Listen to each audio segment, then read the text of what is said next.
அடுத்தபடியாக சிறப்புரைகளில் ஒன்றான Review of DMK Government Social Welfare Schemes from Economic Perspective வழங்குபவர்கள் பாண்டியன் சுவாமி பிள்ளை and Dr. Balasundaram Ramasamy. A presentation from YAM நிறுவனம்.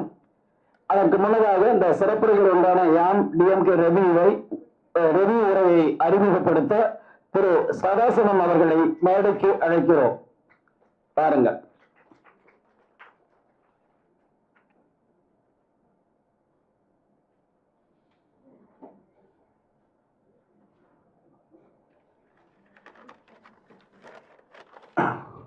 பாண்டியனும் பாலசுந்தரமும் உலகறிந்த scholars.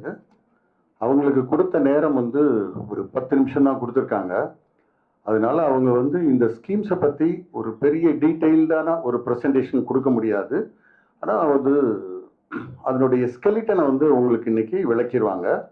நான் இதை ஏன் அறிமுகப்படுத்துறேன்னு சொன்னோம்னா, தமிழ்நாடு அரசினுடைய பல்வேறு திட்டங்கள், அது இன்றைய இருக்க அரசாக இருக்கட்டும், இதுக்கு முன்னாடி இருந்த அரசாக இருக்கட்டும், பல்வேறு அரசுகள் மிகப்பெரிய மாற்றத்தை தமிழ்நாட்டில் ஏற்படுத்தி இருக்கின்றன என்று சொன்னால் அதை வெல்ஃபேர் ஸ்கீம்னு நம்ம ஆங்கிலத்தில் சொல்றோம். இலவசங்கள்னு அதை கொச்சைப்படுத்துறாங்க. அது இலவசங்கள்ங்கிற சொல்லாடல் தவறாது. நலவாழ்வு திட்டங்கள் அப்படிங்கிற அடிப்படையில் அதை நம்ம சொல்லணும். இப்போ கோயிலுக்குள்ள இருந்து ஒருத்தர் தட்டை நீட்டினோம்னா அது தட்சணைன்னு சொல்றோம்.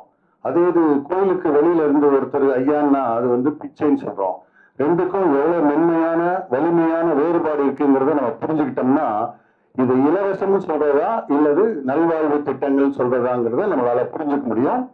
அப்படிப்பட்ட திட்டங்கள் எப்படிப்பட்ட விளைவுகளை ஏற்படுத்தி இருக்குங்கிறதுக்கு நிறைய டேட்டாஸ் பாண்டியன் வச்சிருக்காரு. அதை சுருக்கமாக ஸ்கெலிட்டனை மட்டும் இன்றைக்கு விளக்குவதற்காக பாலசுந்தரம் வர்றாரு. அவரை நான் வரவேற்கிறேன். இது யாம் என்ற எங்களுடைய ட்ரஸ்டினுடைய ஒரு பிரசன்டேஷன். இது ரொம்ப எளிமையானதுதான் இருக்கும், ரொம்ப சாதாரணமா புரிகிற அளவு தான் இருக்கும். இதனுடைய விளக்கத்தை நீங்க கேட்கணும்னா பாலசுந்தரத்துக்கிட்டையும் பாண்டியன் கிட்டையும் அப்பாயின்மெண்ட் வாங்கி நீங்க பேசலாம். நன்றி. அனைவருக்கும் வணக்கம். யாம் ஃபவுண்டேஷன் சார்பாக இந்த பிரசன்டேஷனை உங்களுக்காக கொடுக்குறோம். இந்த பிரசன்டேஷனை உருவாக்குனது பாண்டியன் சுவாமி பிள்ளை. அவர் டெக்கானமி அனாலிட்டிகான்ற நிறுவனத்தினோட ஃபவுண்டர். நான் அந்த நிறுவனத்துலேயும் இருக்கேன், யாம் ஃபவுண்டேஷன்லேயும் இருக்கேன். என்னோட இந்த டிஸ்கஷன் என்னன்னா, review of Dravidian social economic policies from economic perspective. இப்போ நிறையா நலத்திட்டங்களை டிஎம்கே கவர்மெண்ட்க்கு, அதே மாதிரி அதுக்கு முந்தி தமிழ்நாடு கவர்மெண்ட்ஸ் நிறைய அறிவிச்சிருக்காங்க. அதை பற்றி நம்ம நிறைய பொது வழியில் நிறைய நெகட்டிவ் விமர்சனமும் இருக்குது, பாசிட்டிவ் விமர்சனமும் இருக்குது. பொதுவாக இதெல்லாம் அரசியல் சார்ந்த விமர்சனங்களா இல்லை அதுக்கு பின்னாடி ஏதாவது எக்கனாமிக் ரீசன்ஸ் இருக்கா அப்படிங்கிறது பார்க்கணும். உதாரணமாக சிலர் ஓட்டு வாங்குறதுக்காக பண்ணுற ஸ்கீம்ஸு அப்படின்னு ஒரு பொத்தாம்பதுவாக நம்மளை அதை தள்ளி விட்டுறாங்க. இல்லைன்னா சில உதாரணமாக விடியல் பயண திட்டத்தை பெண்களை பிச்சைக்காரர்கள் ஆக்கிடுவது அப்படின்னு மாதிரி அதை கொச்சைப்படுத்துகிறாங்க. பட் உண்மையான நிலைமை என்ன ஃப்ரம் எக்கனாமிக் பர்ஸ்பெக்டிவ், அதுதான் நம்ம பார்க்கணும். ஸோ அப்போ நம்ம பார்க்கணுன்னா நம்ம எக்கனாமிக்ஸு, ஜிடிபி இதெல்லாம் ஒரு பேசிக்காக தெரிஞ்சுட்டு அந்த கோணத்தில் நம்ம பார்த்தோம்னா இது உண்மையிலேயே நல்லதா கெட்டதா அப்படிங்கிறத நம்ம புரிஞ்சுக்கலாம். ஸோ இதில் சைமன் குஸ்னெட்ஸ் அப்படின்றவர் தான் இந்த ஜிடிபிங்கிற கான்செப்ட், நேஷனல் இன்கம் அக்கௌண்டிங் அப்படிங்கிறதோட தந்தை. ஓகேங்களா? அவங்க எக்கனாமிக்கோட அல்டிமேட் கோல் அப்படின்னு என்ன சொல்கிறாங்கன்னா, improving living conditions of people in everyday life. அதாவது பீப்புள்னா எல்லா மக்களுக்கும், எக்கானமியில் இருக்கிற எல்லா மக்களுக்கும் அது பண்ணணும். ஸோ அப்போ அந்த எக்கானமி இம்ப்ரூவ் ஆகுது அப்படின்னு நம்ம பார்க்கணுன்னா அதுக்கு இந்த முக்கியமான இண்டிகேட்டர்ஸ் இருக்குது. அது ஜிடிபி நம்ம எல்லாரும் கேள்விப்பட்டிருப்போம். அது கண்டிப்பாக இன்க்ரீஸ் ஆனால் தான் எக்கானமி இன்க்ரீஸ் ஆகுது. இன்ஃப்ளேஷன் ஒன்றா விளைவிக்கம் அது குறையணும், இல்லைன்னா அதே நிலைமையில் இருந்தால் எக்கானமி க்ரோ ஆகுதுன்னு அர்த்தம். அன்எம்ப்ளாய்மெண்ட் குறையணும், ரீடிஸ்ட்ரிபியூஷன் ஆஃப் வெல்த், அதாவது ஈக்குவாலிட்டி, நம்ம இதெல்லாம் சொன்னால் சமூக நீதி, அது வந்து இன்க்ரீஸ் ஆகணும். அப்போ தான் வந்து எக்கானமி க்ரோ ஆகுதுன்னு அர்த்தம். ஸோ இது போக நான் அந்த எக்கானமி வந்து க்ரோ ஆகும்போது நம்ம இயற்கை வளங்கள் எல்லாமே அழிக்கப்படாமல் அது க்ரோ ஆகணும். அப்போ தான் வந்து அது உண்மையான வளர்ச்சி. இது வந்து இந்தியன் கவர்மெண்டோட 5 years பிளான்ஸில் இது இருக்குது. அதை தான் நாங்கள் மேற்கோள் போட்டிருக்கோம். ஸோ இந்த எக்கானமி வந்து அப்படின்னு நம்ம இது பண்ணும்போது 2 வகையான காம்பனன்ட்ஸ் இருக்குது. ஒன்று வந்து எக்கனாமிக்லி ஆக்டிவ் பாப்புலேஷன், அவங்க அதாவது ஏர்னிங்ஸ் பண்ணுற பாப்புலேஷன். அவங்க டிப்பிக்கலி நம்ம 22 to 60 அப்படின்ற ஏஜ் குரூப்பில் நம்ம எடுத்துக்கலாம். அவங்க வந்து சேலரி ஏர்ன் பண்ணுறாங்க, நிறைய கூட்ஸ் அண்ட் சர்வீசஸ் வாங்குறாங்க. அதுக்கப்புறம் அது மாதிரி அது வந்து டிரான்சாக்ஷன் பேமெண்ட்னு சொல்கிறோம். இன்னொன்று வந்து எக்கனாமிக்லி நாட் ஆக்டிவ் பாப்புலேஷன். இது வந்து 22 வயசுக்கு கம்மியானவங்க, இல்லைன்னா 60 வயசுக்கு மேலே ரிட்டையர்ட் ஆனவங்க. அதனால அவங்க வந்து எக்கானமிக்கு கான்ட்ரிபியூட் பண்ண போகிறாங்களா அப்படிங்கிறது, கான்ட்ரிபியூட்டே பண்ண மாட்டாங்களான்னு இல்லை. இளைஞர்கள் வந்து இனிமேல் வருங்கால எக்கானமிக்கு கான்ட்ரிபியூட் பண்ணுவாங்க. 60 வயசு மேலே இருக்கவங்க ஏற்கனவே அவங்க கான்ட்ரிபியூட் பண்ணியிருக்காங்க. ஸோ அவங்களோட தேவைகளையும் நம்ம கவர்மெண்ட் வந்து பூர்த்தி செய்யணும். அந்த மாதிரி பேமெண்ட் வர்றதை வந்து டிரான்ஸ்ஃபர் பேமெண்ட் அப்படின்னு நம்ம சொல்கிறோம். ஸோ இப்போ வந்து எக்கானமியில் ஒரு ரொம்ப சிம்பிளான ஒரு மாடல்னா, ஒன்று வந்து பிஸ்னஸ் இருக்குது, இன்னொன்று வந்து ஹவுஸ் ஹோல்ட்ஸ் இருக்குது. பிஸ்னஸ் வந்து லேண்டு, லேபர் அண்ட் கேபிட்டலை வந்து நீங்கள் பிஸ்னஸ்க்கு ப்ரொவைட் பண்ணுறோம். நீங்கள்லாம் நம்ம இன்வெஸ்ட் பண்ணுறோம், அதை ஈக்விட்டி மார்க்கெட் எல்லாம் இன்வெஸ்ட் பண்ணும்போது கேபிட்டல் கொடுக்குறோம் பிஸ்னஸ்க்கு. பிஸ்னஸ் வந்து நமக்கு வந்து வேஜஸ், ரெண்ட்டு, இன்ட்ரெஸ்ட் இதை வந்து நமக்கு கொடுக்குறாங்க. இந்த மணியை வாங்கி தான் வந்து அதே வேற வேற பிஸ்னஸ்க்கு நம்ம கூட்ஸ் கன்சியூம் பண்ணுறோம். ஸோ அந்த கூட்ஸ் அண்ட் சர்வீசஸை வந்து பிஸ்னஸஸ் சப்ளை பண்ணுது. ஸோ இதுதான் வந்து இந்த சுழற்சி தான் நம்ம வந்து பேசிக் எக்கனாமின்னு எடுத்துக்கணும். ஸோ இப்போ இதில் வந்து ஜிடிபி அப்படின்னா என்ன அப்படின்னா, இது வந்து ரொம்ப அந்த பேசிக்கான ஃபார்முலா வந்து நம்ம ஒய் வந்து ஜிடிபி, அதாவது நேஷனல் இன்கம். அது வந்து சிங்கிற காம்பனன்ட் இருக்குது, அதாவது நம்மளோட எல்லா கன்சம்ஷனும். ஸோ இது வந்து கிட்டத்தட்ட 68% அந்த ஜிடிபி, அந்த ஜிடிபியில் எடுத்துக்குது ப்ரைவேட் கன்சம்ஷன். ஐங்கிறது வந்து சேவிங்ஸ் அண்ட் இன்வெஸ்ட்மெண்ட்ஸ், எல்லாத்தோட சேவிங்ஸ் அண்ட் இன்வெஸ்ட்மெண்ட். ஜிங்கிறது வந்து கவர்மெண்ட் கன்சம்ஷன். அது ஆஸ் எ கன்சூமராக கவர்மெண்ட்டும் நிறைய சர்வீசஸை கன்சூம் பண்ணுது. ஸோ அந்த வந்து ஜிங்கிற காம்பனன்ட். ப்ளஸ் நெட் எக்ஸ்போர்ட்ஸ் வந்து எக்ஸு, நெட் இம்போர்ட்ஸ் வந்து எம். ஸோ மைனஸ் பண்ணி இதுதான் வந்து உங்களுக்கு வந்து அந்த ஜிடிபியோட ஈக்குவேஷன். ஸோ இந்த இதுதான் வந்து நமக்கு வருஷம் எவ்வளோ பர்சன்டேஜ் ஏறுது அப்படிங்கிறத கேல்குலேட் பண்ணுறதா நம்ம 5% growth, 6% growth அப்படின்னு நம்ம பேப்பரில் படிக்கணும். ஸோ இந்த வந்து இப்போ நீங்கள் வந்து ஜிடிபியை க்ரோ ஆகணும் அப்படின்னா அதுக்கு வந்து எக்கனாமிக் பிளானிங் பண்ணுவாங்க. அந்த மாதிரி பிளான் பண்ணும்போது மொத்த ஜிடிபி ஃபிகர்ஸ் 5.5 இருக்கலாம். ஆனால் அதுக்குள்ளே வந்து நம்ம பீப்புளில் வந்து நிறைய செக்மெண்ட்ஸ் இருக்குது. அது எந்த செக்மெண்ட்ஸ் க்ரோ ஆகுது அப்படிங்கிறது நமக்கு தெரியணும். மொத்தமாக 10% க்ரோ ஆகுதுன்னா கொஞ்சம் பேர் க்ரோ ஆவாங்க, கொஞ்சம் பேர் க்ரோவே ஆக மாட்டாங்க. அது வந்து கரெக்டான க்ரோத் கிடையாது. ஸோ என்னென்ன குரூப்ஸ் இருக்குது அதில் பார்த்தீங்கன்னா டெமோகிராஃபி, அதாவது ஏஜ் வைஸ் வந்து டிஃப்ரெண்ட் ஏஜ் குரூப் பீப்புள் இருக்காங்க. Economic sections, lower income, mid income, higher income, நிறைய எக்கனாமிக் செக்ஷன்ஸ் இருக்குது. எஜுகேஷனில் படிக்காதவங்க இருக்காங்க, படித்தவங்க இருக்காங்க, ஹையர் டிகிரிஸ் படித்தவங்க இருக்காங்க. Various social, gender, rural urban divide இருக்குது, ரீஜனல் டிவைடு இருக்குது. ஸோ இப்போ நீங்கள் பிளான் பண்ணும்போது எல்லாருக்கும் பொதுவாக வர மாதிரி க்ரோத் வரணும். அதே மாதிரி நம்ம அந்த எக்கனாமிக் பிளான்ல ஒன்று வந்து ஷார்ட் டேர்ம் பிளான், அடுத்தது வந்து மிட் டேர்ம் பிளான், இன்னொன்று வந்து லாங் டேர்ம் பிளான். 3 வகையான பிளான்ஸ் வந்து மொத்த பிளான்ல இருக்கும். ஸோ இந்த பேசிக் நம்ம அண்டர்ஸ்டாண்ட் பண்ணிட்டு இந்த பெர்ஸ்பெக்டிவ்ல இந்த வெல்ஃபேர் ஸ்கீம்ஸ், தமிழ்நாடு கவர்மெண்டோட வெல்ஃபேர் ஸ்கீம்ஸை நம்ம பார்க்கணும்னா எப்படி வருதுன்னு பார்ப்போம். ஸோ வந்து 3 வகையாக அந்த நம்ம சொன்னோம் இல்லைங்களா, அது மாதிரி பிரிக்கிறோம். ஒன்று வந்து ஷார்ட் டேர்ம், இன்னொன்று வந்து மிட் டேர்ம், இன்னொன்று வந்து லாங் டேர்ம்.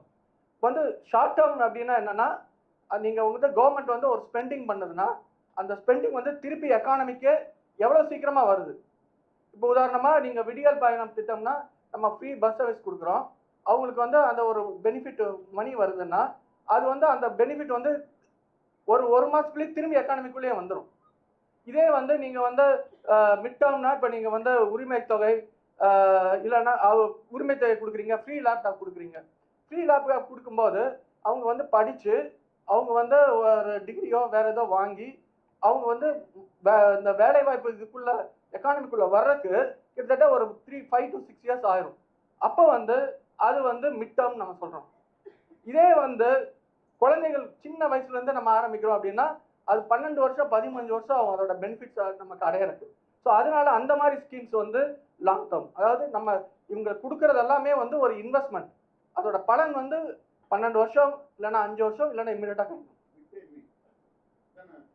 மிட் டேர்ம் மீன் மதிய உணவு திட்டம் இல்லை இப்போ புதுசாக கவர்மெண்ட் வந்து காலை உணவு திட்டமும் கொடுக்குறாங்க. ஸோ உதாரணமாக மகளிர் விடியல் திட்டம் அதை மட்டும் பார்த்தோம்னா நமக்கு ஈஸியாக இதை வந்து புரிஞ்சுக்கலாம். ஒன்று வந்து இப்போ வந்து அஃபிஷியல் ரெக்கார்ட்ஸ் பிரகாரம் என்ன சொல்கிறாங்கன்னா அரௌண்ட் 45 lakh பீப்புள் வந்து இந்த பயண திட்டத்தை யூஸ் பண்ணியிருக்காங்க. அதில் வந்து எல்லாருமே வந்து தனிப்பட்ட இதுக்கு போயிருப்பாங்க நிறைய பேர். ஆனால் அதில் அட்லீஸ்ட் ஒரு 20% ஆஃப் பீப்புள் வந்து ஒர்க்குக்காக போகிறாங்க. இப்போ நிறையா இப்போ ஒரு 10,000 ரூபாய் ஜாபுக்கு நிறைய இடத்துல வந்து லேடிஸ்க்கு வந்து அந்த மாதிரி 10,000 ரூபாய் தான் பர் மந்த் கிடைக்கும். ஆனால் அது வந்து அவங்களுக்கு வந்து வெறும் ட்ராவலுக்கே வந்து 2,000 ரூபாய் போயிடுச்சுன்னா அவங்க வந்து என்ன செய்கிறாங்க, அவங்க போகவே இல்லை அந்த ஒர்க்குக்கு. ஆனால் இப்போ இந்த அடிஷன் இந்த ஸ்கீம்னால வந்ததுனால கிட்டத்தட்ட வந்து ஒரு நிறையா வந்து மகளிர் வந்து எக்கானமியில் புது ஜாப்ஸ் எடுத்துக்கிட்டாங்க. அதுக்கான டேட்டா இருக்குது. ஸோ அது பின்னாடி ப்ரொவைட் பண்ணணும். ஸோ அப்போ வந்து அவங்களோட மொத்த ஏர்னிங்ஸ் இருக்கு இல்லைங்களா, அவங்க வந்து நான் 10,000 ரூபாய் நம்ம மந்த்லி அப்படின்னு போட்டால் 45 லட்சம் பேர் அதில் இப்போ 2.2%. அது அட்லீஸ்ட் வந்து உங்களுக்கு 900 crores வந்து பர் மந்த் எக்கானமிக்குள்ள ஆட் ஆயிருக்கு. ஸோ அவங்க அதில் அவங்க செலவு பண்ணுறது வந்து இருந்தால் ஒரு 0.2% அவங்க சேவ் பண்ணால் அதுவும் நம்ம ஜிடிபியில் வந்து நம்ம பார்த்தோம் சேவிங்ஸும் இருக்கும், கன்சம்ஷன் மட்டும் இல்லை. ஸோ அதுலேயும் மறுபடியும் பார்த்தீங்கன்னா ஒரு 90 crores ஆட் ஆகும். ஸோ இப்போ இந்த மாதிரி பார்த்தீங்கன்னா உங்களுக்கு அவங்க கொடுக்கறது வந்து எக்கானமியை பூஸ்ட் பண்ணுறதுக்கான ஒரு ஸ்கீமாக இருக்கும். அப்படி தான் நம்ம பார்க்கணும் ஒழிய அது வந்து யாருக்கும் ஒரு தனிப்பட்ட பீப்புளுக்கு வந்து இலவசமாக கொடுத்து ஊக்குவிக்கிறாங்கன்னு பார்க்கக்கூடாது. இதே இந்த கோணத்தில் நீங்கள் வந்து எல்லா திட்டத்தையும் பார்க்கலாம். இப்போ வந்து இது வந்து அந்த மிட் டேர்ம் சொன்னோம் இல்லைங்களா, இப்போ வந்து ஒரு காலேஜில் போகிற ஒரு பொண்ணுக்கு வந்து நீங்கள் 1000 rupees சின்ன அமௌண்ட்டாக தெரியலாம். பட் வந்து அவங்க வந்து அந்த டிகிரி படிக்கிற 3 வருஷமும் அவங்க சஸ்டைன் பண்ணி படித்தாங்கன்னா டிகிரி படிக்காமல் ஒரு வேலைக்கு போகும்போது அவங்க சம்பாதிக்கிற காசு, டிகிரி படித்து வரும்போது அவங்க சம்பாதிக்கிற காசு ஒரு டிஃப்ரென்ஸ் இருக்கும். அந்த டிஃப்ரென்ஸ் வந்து அல்டிமேட்டாக நமக்கு ஜிடிபியில் ஆட் ஆகும். ஸோ அப்போ வந்து வரும்போது உங்களுக்கு பார்த்தீங்கன்னா ஒவ்வொருத்தருக்கும் நிறைய எல்லா பயனாளிகளையும் டோட்டல் ஜிடிபியில் அவங்களுக்கு வந்து பெனிஃபிட்ஸ் வரும். ஸோ இதே மாதிரி உங்களுக்கு வந்து முதல்ல வந்து இப்போ மதிய உணவு திட்டம் ரொம்ப நாளாக இருந்துச்சு. இப்போ வந்து இன்னும் கூட வந்து அதை வந்து காலை உணவு திட்டமும் இது பண்ணியிருக்காங்க. ஸோ இதனாலையும் வந்து உங்களுக்கு வந்து அவங்க இன்னும் கூட லாங் டேர்ம் இன்வெஸ்ட்மெண்ட்டாக தான் நம்ம இதை எடுத்துக்கணும். ஸோ அது நாங்கள் சொன்ன இந்த ஜிடிபி ஈக்குவேஷனுக்குள்ளே நம்ம இந்த வருமானங்கள் இந்த வர்ற மணியை வந்து நம்ம கனெக்ட் பண்ணால் உங்களுக்கு வந்து டோட்டல் ஜிடிபி உங்களுக்கு இதாகும். இதனால வந்து இதுதான் வந்து இப்போ நம்ம நிறைய இடத்துல பேசுகிறோம், நம்மளோட தமிழ்நாடு கவர்மெண்ட்டோட ஜிடிபி வந்து மற்ற ஸ்டேட் கான்ட்ரிபியூஷன் வந்து நம்ம மற்ற ஸ்டேட்டை விட நம்மளது வந்து ஜாஸ்தியாக இருக்குன்னா நம்ம நலத்திட்டங்கள் எல்லாம் நம்ம முதலே தொடங்கிட்டோம். அதோட பெனிஃபிட்ஸ் தான் இப்போ நம்ம அனுபவிக்கிறோம். இதை வந்து யாருமே பெருசாக எக்ஸ்பிளைன் பண்ணுறதே இல்லை. இங்கே வேற கண்டிஷன்ஸ் இருக்கிறனால தான் நம்ம தமிழ்நாடு கவர்மெண்ட் இண்டஸ்ட்ரீஸ் இருக்குது, அதனால தான் இங்கே வந்து வேலைக்கு நம்மளோட ஜிடிபி ஜாஸ்தியாக இருக்குது அங்கே கம்மியாக இருக்குன்னு. அது மட்டும் இல்லை, பட் அந்த பழைய நலவாழ்வு திட்டங்களோட இம்பாக்ட் தான் இன்னைக்கு நமக்கு கிடைக்குது. ஸோ இப்போ உங்களுக்கு வந்து இதை இப்போ இது கிராஸ் என்ரோல்மெண்ட் ரேஷியோன்னு இருக்குது. கிராஸ் என்ரோல்மெண்ட் ரேஷியோ என்னன்னா, நான் +10th+2 படிச்சுட்டு ட்ராப் அவுட் ஆகாமல் ஹையர் டிகிரிக்கு போய் படிக்க போகிறேன் அப்படின்னா 100ல் எத்தனை பேர் வந்து ட்ராப் அவுட் ஆகாமல் போனாங்க அப்படின்னா தமிழ்நாட்டில் வந்து 47% இருக்குது. ஆவரேஜ் இந்தியன் வந்து 28.4 தான். ஸோ இந்த உதாரணமாக இப்போ இந்த மகளிர் அந்த மந்த்லி 1000 rupees வந்து பசங்களுக்கும் பெண்களுக்கும் கொடுக்குற இது வந்து உங்களுக்கு அதோட கான்ட்ரிபியூஷன் தான் இந்த மாதிரி இந்த டிஃப்ரென்ஸில் அட்ரிபியூட் ஆகுது. ஸோ இது வந்து என்ன ஆகுதுன்னா நம்மளோட தமிழ்நாடு கவர்மெண்ட்டோட ஹியூமன் கேபிட்டல், அதாவது வெறும் அன்ஸ்கில்டு லேபராக இல்லாமல் நிறைய ஸ்கில்டு லேபராக உருவாகிறதுக்கான ஒரு இது ஹியூமன் ரிசோர்ஸை வந்து நம்ம பில்ட் பண்றதுக்கு இந்த மணி யூஸ் ஆகுது. இது வந்து ஒரு வேஸ்டான செலவினம்னா நம்ம பார்க்கவே கூடாது. ஸோ இப்போ வந்து இது மட்டும் நமக்கு வந்து பத்தாது. நம்மளை விட சிங்கப்பூர் கவர்மெண்ட், நம்ம அட்வான்ஸ் எக்கானமின்னு சொல்றோம், அவங்க வந்து ஹோலிஸ்டிக்கா அவங்க பிளான் பண்றாங்க. ஒரு குழந்தை வந்து பிறந்துட்டா 3 வயசுல இருந்து அவங்க வந்து டிகிரி முடிச்சு போற வரைக்கும் எல்லா இதுலயும் அவங்களுக்கு வந்து அந்த ஹியூமன் ரிசோர்ஸ் அவங்க ஒரு ரிசோர்ஸா கன்சிடர் பண்ணி அவங்க வந்து எப்படி எல்லாம் அவங்கள கொண்டு போகலாம் அப்படிங்கிறதுக்கான இதை வந்து அவங்க நலத்திட்டங்களை வச்சிருக்காங்க. இன்னும் நம்ம வந்து ஆக்சுவலி அந்த அந்த சிங்கப்பூர் கவர்மெண்ட் மற்ற இடங்கள்ல இருக்கிற டெவலப்மெண்ட் ப்ரோக்ராம்ஸை பார்த்து அது மாதிரி பண்ணாதான் நம்மளோட ஜிடிபி வந்து இன்னும் ஜாஸ்தி ஆகும். ஸோ இன்னும் முக்கியமாக நம்ம இப்போ நிறைய பேசுகிற இது வந்து என்னன்னா, இப்போ வந்து உங்களுக்கு வந்து இந்த நம்மளோட ஜிடிபியில் வந்து சேவிங்ஸ் காம்பனன்ட், ஓகேங்களா? இப்போ வந்து ஆக்சுவலி வந்து என்னன்னா, ஒரு உலகமயமானதுக்கு முன்னாடி பேனலில் இருக்கிறவங்க சொன்னாங்க சேமிப்பு வந்து நம்ம ரத்தத்திலே இருக்குன்னு. அந்த ரத்தம் எல்லாம் போயிடுச்சு. 36% வந்து 91ல, இப்போ வந்து வெறும் 5% தான் சேவிங்ஸ் ஆகுது. ஒரு நாள் வந்து நான் எல்லாருமே வந்து அமெரிக்கன்ஸ் வந்து பயங்கரமாக செலவு பண்ணுவாங்க, நம்ம தான் சேவிங்ஸ் பண்ணுறோம். அங்கே வந்து ஆக்சுவலி வந்து பே செக் டு பே செக்குமாங்க. ஒரு சேலரி ஒரு மாதம் நீங்கள் வேலைக்கு போட்டீங்கன்னா உடனே வந்து பேங்க்ரப்ட் ஆயிடுவாங்க. ஆக்சுவலி வந்து ஒரு ரொம்ப எலிசபெத் வாரன் ஒரு ரொம்ப ஃபேமஸான ஒரு லேடி வந்து ரிசர்ச் பண்ணாங்க. அமெரிக்காவில் வந்து பயங்கரமாக டைவர்ஸ் ஆகுது நம்மளை ரேட்டை விட. ஏன் அந்த மாதிரி டைவர்ஸ் ஆகுது அப்படின்னா, அவங்க பார்த்தீங்கன்னா கடைசியில் பொருளாதார காரணம் தான். 2 மாதம் சம்பளம் இல்லை ஒருத்தருக்கு, ஹஸ்பண்ட் அண்ட் ஒய்ஃப்ல ஒருத்தருக்கு சம்பளம் இல்லைன்னா டைவர்ஸில் போய் முடியுது. இப்போ வந்து அதே சுச்சுவேஷன் நமக்கெல்லாம் வராதுன்னு நினச்சோம், இப்போ இங்கேயே வந்துருச்சு.